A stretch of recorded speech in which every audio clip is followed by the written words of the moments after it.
Vous voulez investir dans l'immobilier, mais vous ne savez pas par où commencer?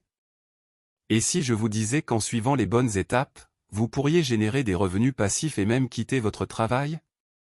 Oui, c'est possible, et aujourd'hui, je vais tout vous révéler.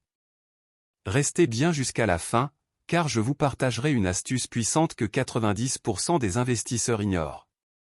Pourquoi l'immobilier? L'immobilier est l'un des moyens les plus sûrs et rentables pour créer de la richesse. Pourquoi? Parce que contrairement à d'autres investissements, comme les actions ou la crypto, l'immobilier repose sur des actifs réels. Une maison, un immeuble, c'est concret, ça ne disparaît pas du jour au lendemain. Et devinez quoi? Les banques adorent financer l'immobilier, ce qui signifie que vous pouvez utiliser l'effet de levier pour investir, même si vous n'avez pas des dizaines de milliers d'euros à disposition. Les étapes clés pour un investissement réussi.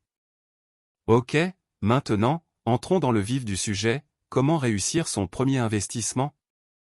Voici les 3 étapes essentielles que vous devez absolument maîtriser. 1. Choisir la bonne stratégie, vous cherchez quoi? Location nue, meublée, colocation, courte durée? Chaque stratégie a ses avantages, mais aussi ses risques.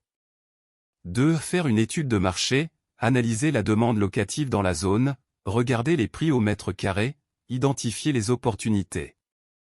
3. Financer intelligemment, apprenez à structurer votre dossier bancaire pour maximiser vos chances d'obtenir un prêt. Les erreurs à éviter.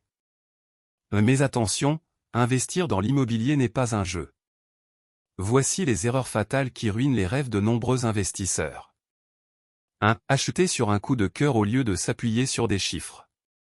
2. Sous-estimer les coûts cachés, taxes, travaux, frais de gestion. 3. Mal choisir ses locataires, ce qui peut mener à des impayés et des soucis interminables. L'astuce secrète. Et voici l'astuce que je vous ai promise, investissez dans des villes secondaires. Pourquoi? Parce que les prix y sont souvent plus bas, mais les rendements locatifs sont bien plus élevés. Vous n'avez pas besoin d'un gros capital pour commencer, et votre cash flow sera souvent positif dès le départ. Alors, prêt à franchir le cap? N'oubliez pas, l'immobilier n'est pas réservé aux riches, c'est réservé à ceux qui passent à l'action. Si vous avez appris quelque chose aujourd'hui, laissez un like, abonnez-vous, et dites-moi en commentaire quel est votre projet immobilier. Ensemble, on bâtit votre avenir. Dans ma prochaine vidéo, je vous montrerai comment négocier un bien 10% en dessous de son prix initial. Ne ratez pas ça, abonnez-vous et activez la cloche.